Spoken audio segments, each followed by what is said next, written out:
Vamos ler a palavra do Senhor Jesus em honra somente a Ele mesmo, ao único Deus que existe, Deus Pai, Filho e Espírito Santo.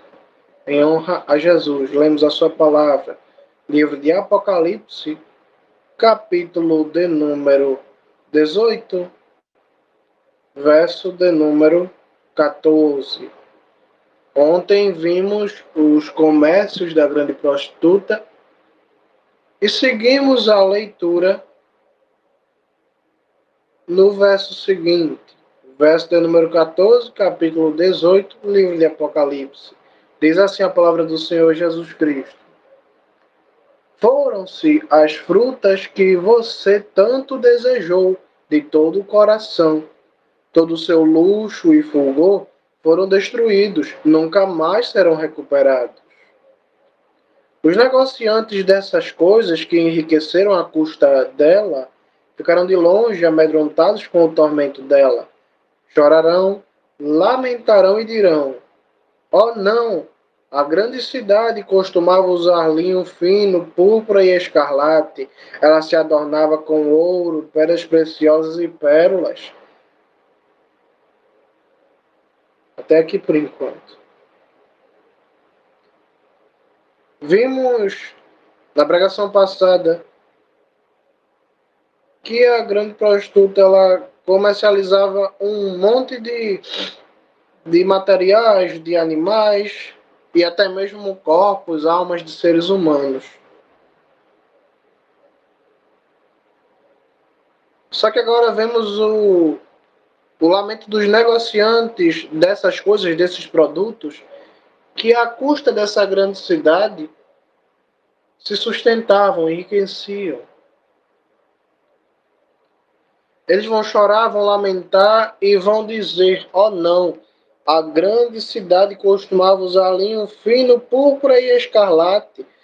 Ela se adornava com ouro, pedras preciosas e pérolas. Obviamente, existem certos lugares em que uma pessoa ela trabalha e ela enriquece às custas do seu trabalho ou às custas do seu próprio produto. O agricultor, ele enriquece às custas da própria fazenda sem interferência externa. Porém, no caso desses negociantes, a Bíblia diz que eles negociavam esses produtos, mas eles não ficaram ricos à custa dos produtos que vendiam. Do linho, das pérolas, do marfim, da madeira. Lembra do que já vimos antes? A Bíblia diz que eles comercializavam tudo isso que a gente viu antes, porém, não enriqueceram às custas do produto. A Bíblia diz no verso de número 16 que eles dizem o seguinte, vamos reler. E dirão: oh não, a grande cidade costumava usar linho fino, púrpura e escarlate. Isso é o lamento deles. Agora, se a gente voltar um verso antes, verso de número 15, vai dizer assim, ó, os negociantes dessas coisas que enriqueceram à custa dela, ou seja, da cidade, da prostituta, ficaram de longe amedrontados com o tormento dela. Chorarão, lamentarão e dirão: oh não, a grande cidade costumava usar linho fino, púrpura e escarlate. Ela se adornava com ouro, pedras preciosas e pérolas. Perceba que os negociantes, a Bíblia diz, negociantes dessas coisas, das coisas que acabamos de ler no verso passado, na pregação passada. A farinha, os grãos, bois, linho, madeira, e pedras preciosas e almas de pessoas. Só que eles vendem um produto e não enriqueceram pelos produtos, pela madeira, pelo bronze, pelo ferro, pelo mármore. Eles enriqueceram às custas da cidade, da grande prostituta. E não são lugares fáceis que você pode enriquecer às custas de uma cidade. Poucos lugares no mundo isso acontece. O único modo disso acontecer, de você ter um trabalho, mas você enriquecer à custa de uma cidade, é se você trabalhar em uma cidade turística. Se você for, por exemplo, para o interior, você não vai enriquecer à custa de uma cidade do interior. Pode ser que você enriqueça pelo seu produto, mas não por causa da cidade. A cidade ela não tem nada de especial. Agora, se pensarmos em Jerusalém, as pessoas de lá realmente enriquecem, não todos, né? Mas as pessoas que trabalham vendendo seu produto para turistas. Os turistas não foram até essa pessoa, não saíram do Brasil, não saíram dos Estados Unidos para ir para o outro lado do mundo só para comprar naquela pessoa. Não é por causa do produto. Um turista sai daqui do Brasil, uma caravana sai daqui do Brasil para ir para Israel e lá as pessoas compram os shofar, compram os talit, compram os mantos, mas elas não saem daqui no intuito de ir lá e comprar. Pode até ser que sim, porém o intuito é ver a cidade, a atração é a cidade. As vendas e os produtos são só um bônus, mas o principal é a cidade, a história que ela tem. E é dessa forma que se funciona o turismo. O turismo é isso, você enriquecer às custas de uma cidade, de um local, de um bairro, enfim. Não é o produto, é a localização. Isso é o turismo. Por isso que na minha cidade, as pessoas vêm de fora, ou vinham, né? Porque já não vem mais. Mas há anos atrás vinham para ver as praias de Boa Viagem. As pessoas, elas vêm, elas compram água de coco, compram chaveiro, compram alguma coisa, mas o intuito delas de saírem dos seus estados, dos seus países e vir aqui não é para comprar uma água de coco, não é para comprar um chaveiro e ir embora. Elas não estão aqui pelo chaveiro nem pela água de coco, estão pelo lugar, pela praia. A mesma coisa acontece em Jerusalém, se a gente for pensar desse modo. Então, quando a Bíblia diz que os negociantes dessas coisas, do mármore, da prata, do ouro, das joias, eles enriqueceram à custa da cidade, quer dizer que a alma do seu negócio não eram os seus produtos, era a cidade. E isso é uma característica de turismo, de um negócio de turismo. As pessoas vão sendo atraídas para um lugar e naquele lugar você coloca produtos. Você não vai enriquecer as custas dos produtos. A causa das pessoas estarem lá é o lugar. O turismo ele se apoia num local e enriquece as custas de um local. Do mesmo jeito isso acontece em Jerusalém. A gente poderia pensar que poderia ser Roma uma vez mais, porque Roma é uma atração turística. Porém, não chega nem aos pés de Israel. E quando a gente vê que na balança pesa também o comércio de corpos, de almas de seres humanos, Jerusalém dá de 10-0 em Roma. Porque Roma não reúne muçulmanos, Roma não reúne judeus, Roma nem reúne cristãos, somente católicos. Mas Jerusalém consegue reunir católicos, cristãos, muçulmanos, judeus, todos em um único só lugar. E ali o comércio acontece. É inevitável. Os comerciantes, eles não estão lamentando pelo seu produto, mas pela cidade, porque era o que sustentava, o que custeava o seu negócio. Se eu tentar vender um chofar aqui na minha rua, isso não vai adiantar. Eu não vou conseguir vender um chofar aqui.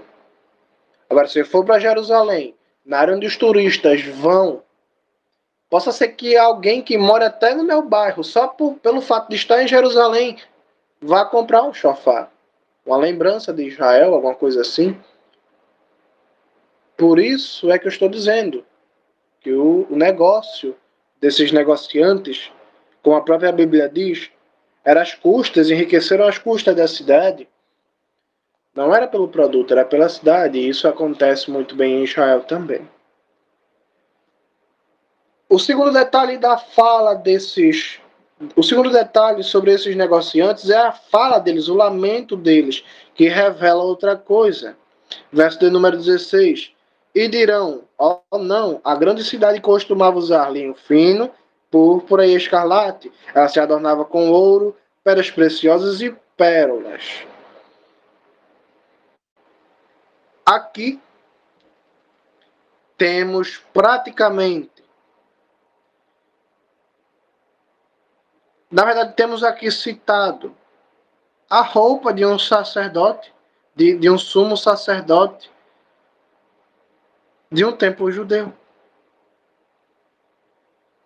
A cidade, por incrível que pareça, ela se veste com todas as peças, com todo o adorno de um sumo sacerdote. Isso não é coincidência. Com exceção das pérolas que são citadas em último lugar, todas as outras citações, linho fino, púrpura e escarlate, ouro, pedras preciosas, com exceção das pérolas, todo o resto faz parte das roupas sacerdotais.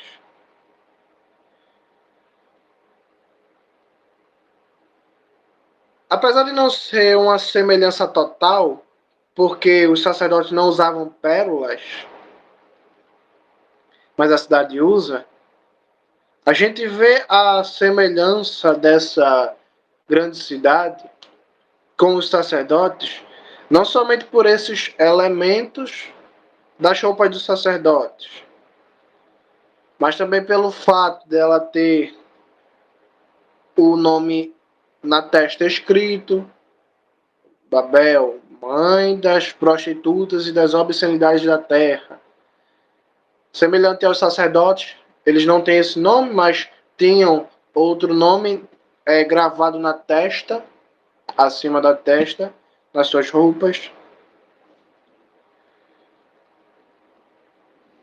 E ao longo da história, em que vai contando os detalhes da roupa da prostituta, vamos vendo um pouco aqui, um pouco ali, componentes das roupas sacerdotais, como foi o caso de que vimos no capítulo de número 16, se não me engano, em que vimos versículo de número, capítulo 17, onde vemos a prostituta com a assinatura em sua testa, parodiando a assinatura dos sacerdotes, que eles também tinham assinatura e carregavam ela sob a testa, o sumo sacerdote. Vamos ver as roupas que o sumo sacerdote ele usava para ministrar ao Senhor. No livro de Êxodo, capítulo de número 28, o Senhor vai falar o seguinte para Moisés, no verso de número 1: chame seu irmão Arão e seus filhos dentre o povo de Israel, para que eles me sirvam como sacerdotes. Arão e seus filhos, Nadab e Abiú, Eleazar e Itamar. Faça para seu irmão Arão roupas separadas para servir a Deus, que expressem dignidade e esplendor. Fale com todos os artífices, a quem concedi o espírito de sabedoria, e que eles façam as roupas de Arão para separá-lo para mim, a fim de que me sirva no ofício de sacerdote.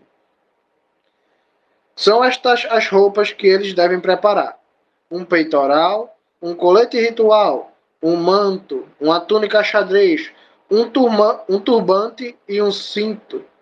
Farão roupas sagradas para seu irmão Arão e para os filhos dele, para que me sirvam no ofício de sacerdote.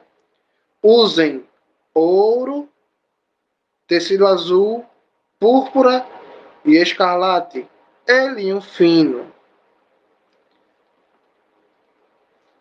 Então, como eu disse, com exceção das pérolas, todos os elementos aqui são das roupas sacerdotais: o linho fino, a púrpura, o escarlate, o ouro e as pedras preciosas. Porém, eu li as vestes sacerdotais e não tinha lá escrito pedras preciosas. Mas vamos lembrar que quando Arão ele ia ministrar ao Senhor, o Senhor também mandou mais adiante Arão fazer um peitoral de ouro com 12 pedras preciosas incrustadas nele.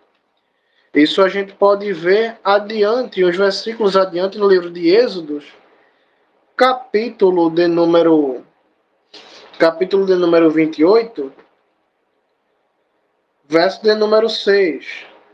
Seguindo a fala do Senhor, ele fala assim, olha, façam o colete ritual de ouro, de tecido azul, púrpura e escarlate e de linho fino torcido, trabalhado por um artesão experiente. Fixas as pontas da frente e de trás, devem estar duas ombreiras que podem ser unidas.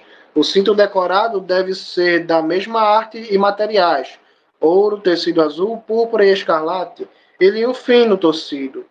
Pegue duas pedras de ônix e grave nelas os nomes dos filhos de Israel, 6 nomes em uma pedra e os 6 nomes restantes na outra, segundo a ordem de nascimento.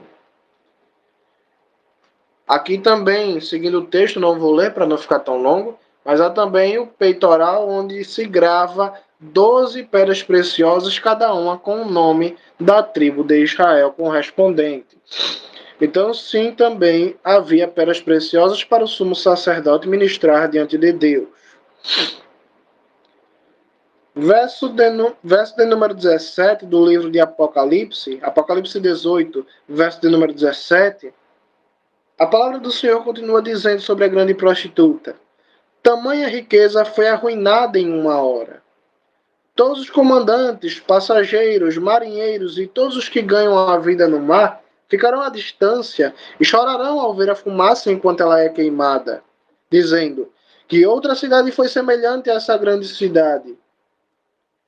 Lançaram pó sobre a cabeça, choraram e lamentaram, dizendo: oh não, a grande cidade, a abundância de sua riqueza enriqueceu todos os donos de navio. Em apenas uma hora ela foi arruinada. Uma vez mais, vemos pessoas, comerciantes, pessoas que trabalhavam às custas da cidade. Vemos agora comandantes, passageiros e marinheiros e todos que ganham a vida no mar, lamentando pela grande prostituta. Vemos aqui comandantes de embarcações, passageiros, marinheiros e todos que ganham a vida no mar, chorando pela grande prostituta. E poderíamos pensar que esses marinheiros, comandantes de embarcações e todos que ganham a vida no mar, eles são transportadores das cargas que a gente viu nos versos passados, as cargas preciosas. Porém, no momento em que o texto diz que também há passageiros lamentando pela grande prostituta, entendemos que esses comandantes de embarcações, marinheiros e todos que ganham a vida no mar, com barcos e navios, eles também transportam pessoas. Eles transportam pessoas a tal ponto de que a vida, o trabalho deles é transportar pessoas para a grande cidade, para a prostituta. Deve ser uma cidade muito importante, a ponto de que um dono de embarcação ele ganha a vida só transportando pessoas para essa cidade. Deve ser uma cidade muito importante. Quando entendemos que há passageiros também na lista, podemos, com todo o entendimento que já temos de que é uma cidade badalada, que há pessoas que moram naquela cidade que ganham a vida às custas daquela cidade, e agora temos passageiros, fluxo de pessoas que não moram na cidade, mas são passageiros na cidade, temos aqui o plano completo do que é um trabalho de turismo. Temos mercadores que ganham a vida às custas de uma cidade, temos os produtos que eles vendem e temos fluxo de pessoas, pessoas passageiras, não são moradores. Como eu estava dizendo, no interior eu posso ir e trabalhar, mas não vai ser um trabalho de turismo porque não são pessoas passageiras, são pessoas moradoras da terra. Agora, a partir do momento em que vem um estrangeiro, em que vem uma pessoa que ela vem para a cidade e ela vai embora e ela não fica, ela não se estabelece, é turismo. E se a gente for trazer para os nossos dias, há muitas pessoas que ganham a vida somente transportando pessoas e trazendo de volta de Israel. Isso é totalmente normal nos dias de hoje.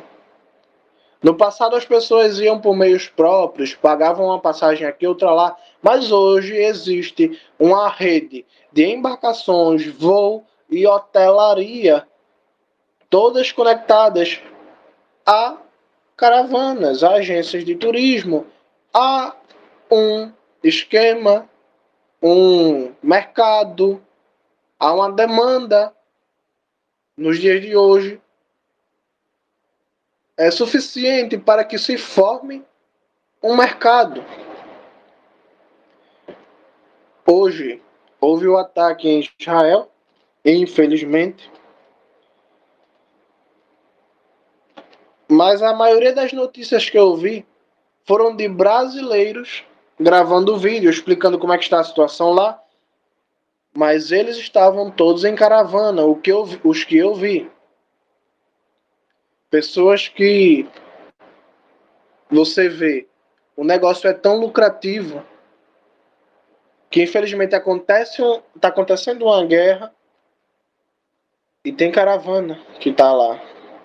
Caravana de brasileiros, de pessoas estrangeiras, porque a presença estrangeira, turista lá é muito forte. E infelizmente, ao ver a cidade destruída, infelizmente não, ao ver a cidade destruída, a grande prostituta, todos os que se sustentavam às custas dela, obviamente chorarão, lamentarão. Eles não estão chorando simplesmente porque a cidade foi destruída, mas porque a esperança do negócio, a esperança do lucro foi destruída. A grande prostituta foi destruída. E agora? Como é que a gente vende? E agora? Como é que a gente transporta a gente? Quem é que vai querer vir? Mas no próximo verso, verso de número 10, é como Jesus Cristo disse: enquanto vocês choram e lamentam, eles fazem festas, mas chegará um tempo em que vocês farão festa e eles vão lamentar. Jesus Cristo disse isso no Evangelho de João, enquanto estava sentado na mesa da Santa Ceia. E aqui no verso de número 20 do capítulo 18 do livro de Apocalipse, enquanto estão todos lamentando nos versos passados, o céu está em alegria. Vamos ver o que diz o verso de número 20.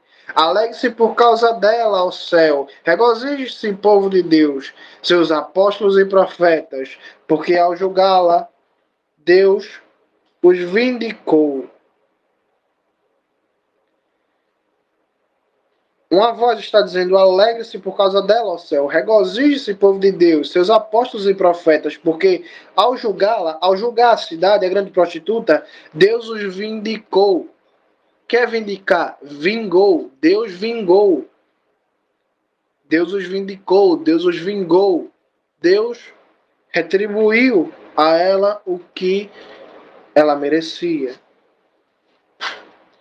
Perceba aqui que Deus vindicou, ao destruir a grande prostituta, Deus vindicou o seu povo, os apóstolos e os profetas.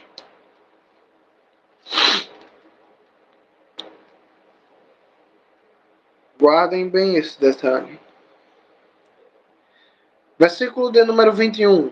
Então um anjo poderoso levantou uma grande pedra do tamanho de pedra de moinho e atirou-a ao mar, dizendo: com igual violência será Babel, a grande cidade, lançada por terra, para nunca mais ser encontrada. Em sinal profético, a mesma coisa.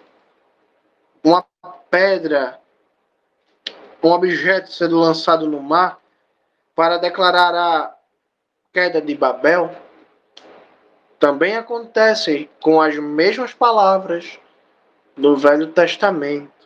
As últimas palavras do profeta Jeremias, que se tem registro, são as mesmas palavras que esse anjo falou. Vamos ler a palavra do Senhor no livro de Jeremias. Livro de Jeremias, capítulo de número 51, verso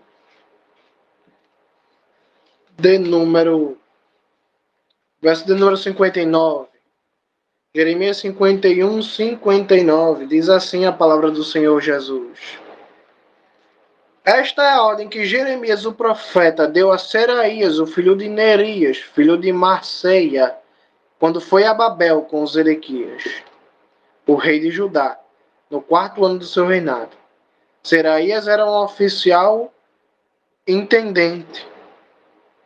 Então, só para entender aqui, Jeremias, essa aqui, o que a gente vai ler é a seguinte, é a ordem que Jeremias deu a Seraías quando Seraías foi para Babel, para Babilônia, com o rei Zedequias, rei de Judá, no 4º ano do seu reinado. E Seraías era um oficial intendente. Verso de número 60. Jeremias escreveu todas as palavras registradas anteriormente em um rolo separado, narrando a desgraça que se abateria sobre Babel. Jeremias disse a Seraías: cuide de ler todas estas palavras em voz alta a chegar a Babel. Então diga: Senhor, tu prometestes destruir este lugar e que ninguém morará aqui, nem humano, nem animal. Ele permanecerá desolado para sempre.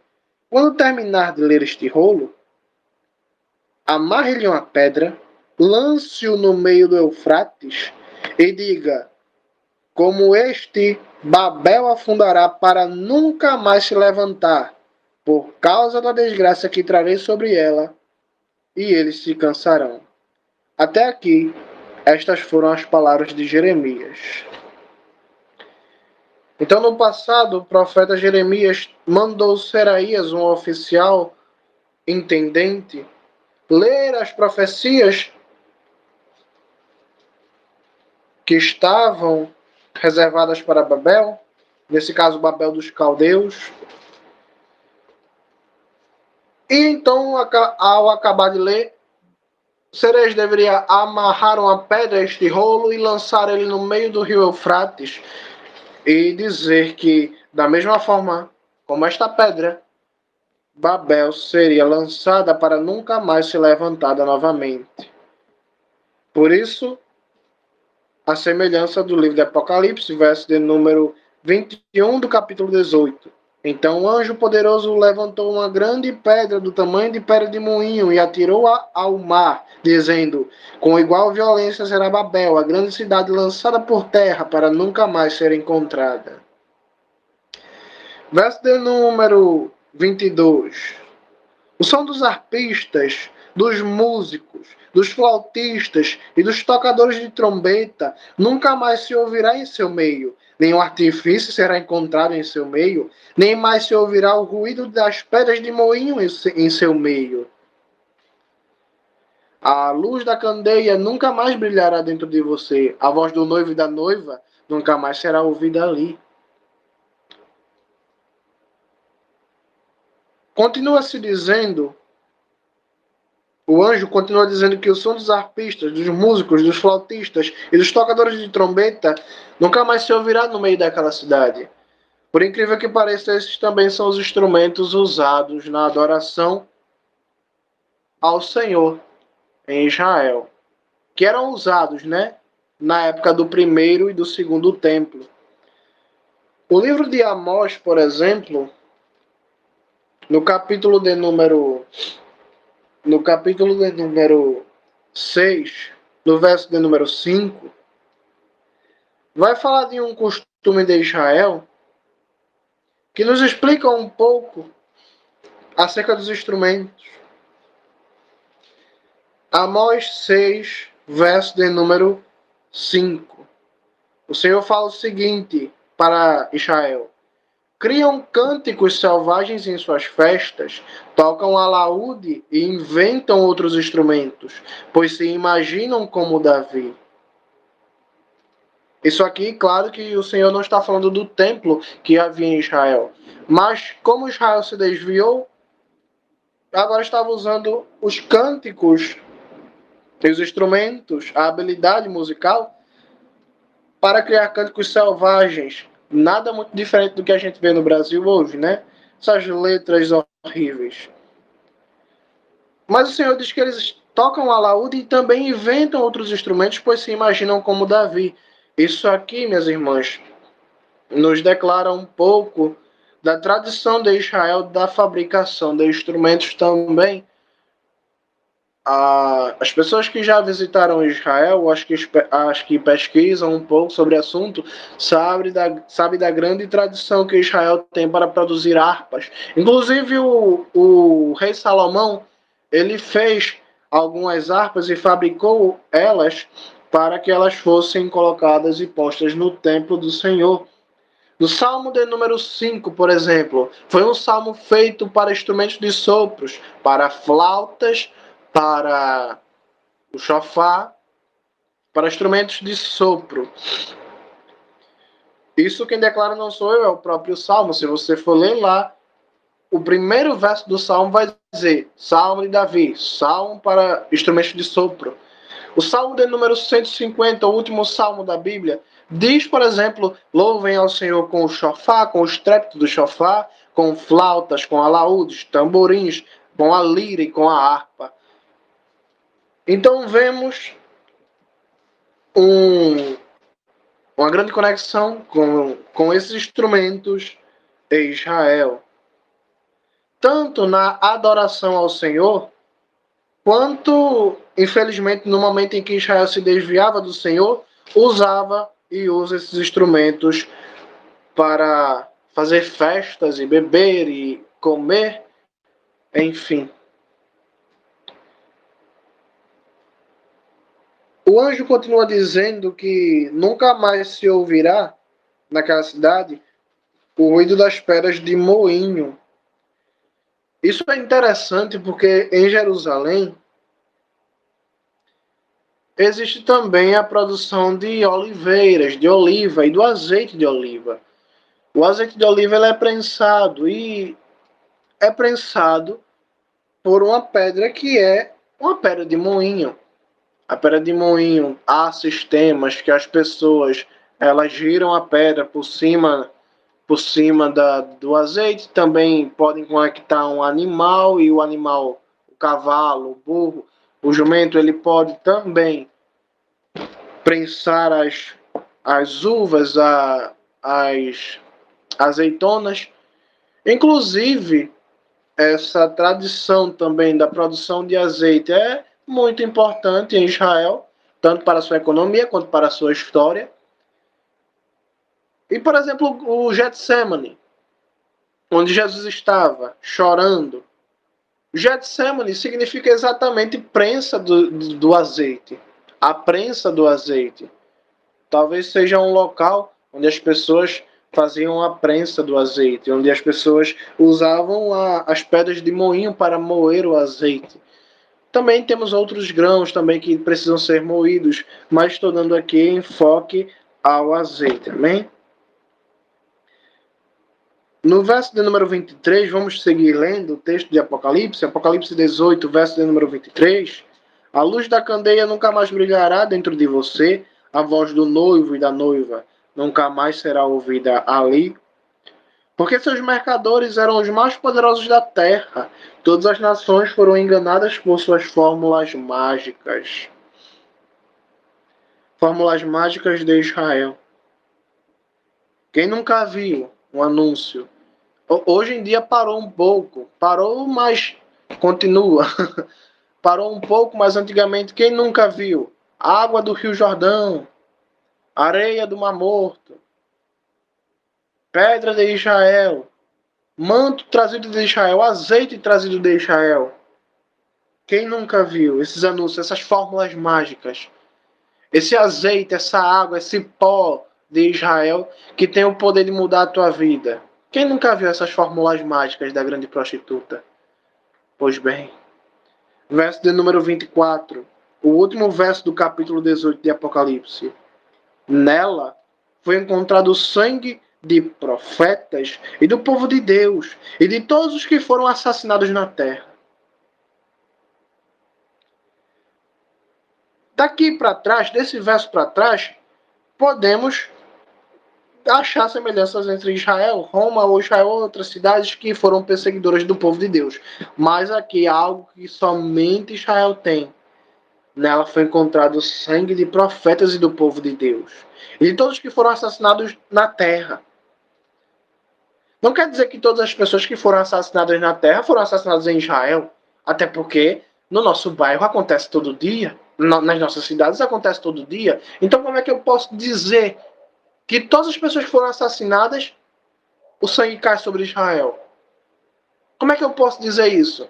E quem garante que não vai cair sobre Roma? E quem garante que não vai cair sobre a China?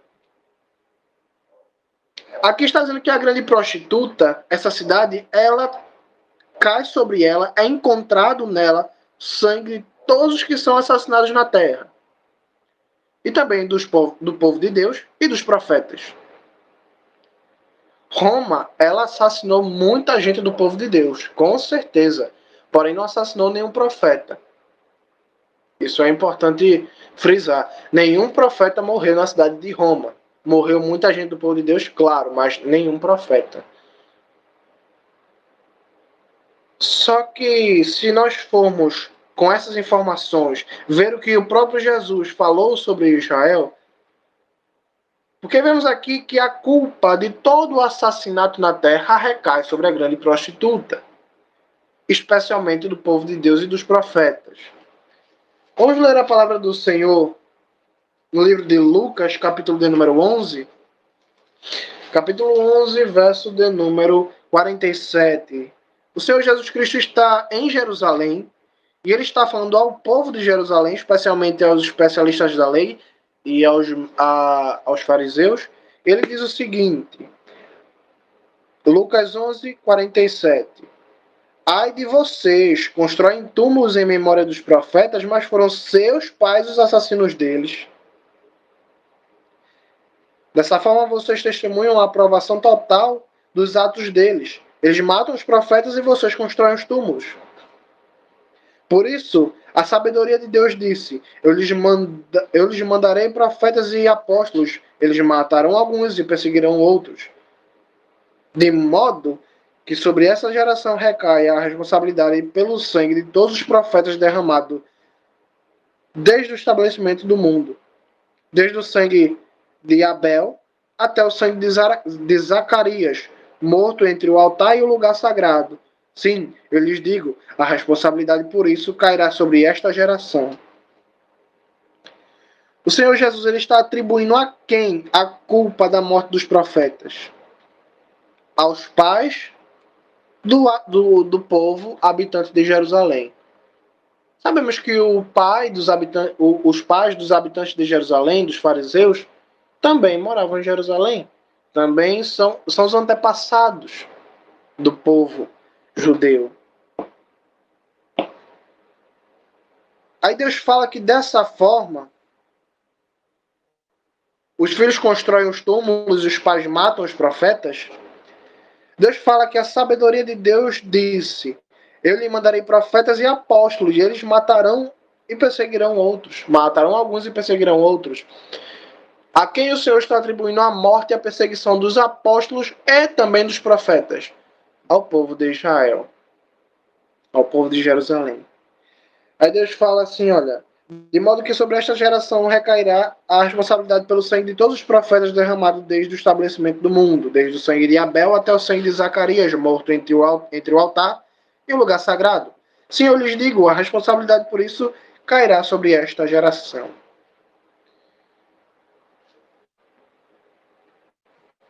Então, nesse texto aqui, nessa fala aqui, o Senhor ele é taxativo ao colocar nome nos bois, ao dizer de quem é a culpa nessa história. No livro de Mateus também há uma frase que repetimos muito sobre o Senhor Jesus Cristo, mas que é importante lermos aqui. Mateus 23, 37. Jerusalém, Jerusalém, você que mata os profetas, que apedreja os que lhes são enviados. Quantas vezes eu quis reunir seus filhos como a galinha reuniu os pintinhos debaixo de suas asas, mas vocês se recusaram. Deus ele está, mais uma vez, atribuindo a culpa da morte dos seus apóstolos e profetas a Israel. Inclusive, essa fala de Mateus 23 e Lucas 11, elas são a mesma fala, elas são o mesmo momento. A diferença é que Lucas descreve esse momento em que Jesus está falando com os fariseus no capítulo 11 e Mateus descreve no capítulo 23, mas é o mesmo assunto, Deus está falando a mesma coisa, com algumas diferenças de evangelho para evangelho, mas Jesus estava na mesma situação. Vemos agora o livro de Lucas, capítulo de número 13, para acabar. Capítulo de número 13, verso de número 31. O Senhor diz assim, olha, sobre Israel. Jesus estava em Israel nesse momento, em Jerusalém, e ele diz o seguinte na situação, Lucas 13, 31. Naquele momento, alguns fariseus apareceram e disseram a Jesus, saia e vá embora daqui, pois Herodes quer matá-lo. Ele lhes disse, vão, digam àquela raposa, preste atenção, hoje e amanhã expulsarei demônios e curarei pessoas. E no terceiro dia alcançarei meu objetivo. Entretanto, preciso continuar a viagem hoje, amanhã e depois. E depois de amanhã. Entretanto, preciso continuar a viagem hoje, amanhã e depois de amanhã. Pois é inconcebível que um profeta morra em outro lugar que não seja Jerusalém. Aí ele repete o que a gente leu no livro de Mateus. Jerusalém, Jerusalém, você que mata os profetas, você que apedreja os que lhe são enviados. Quantas vezes eu desejei juntar seus filhos, como a galinha junta os pintinhos sob suas asas, mas vocês não quiseram.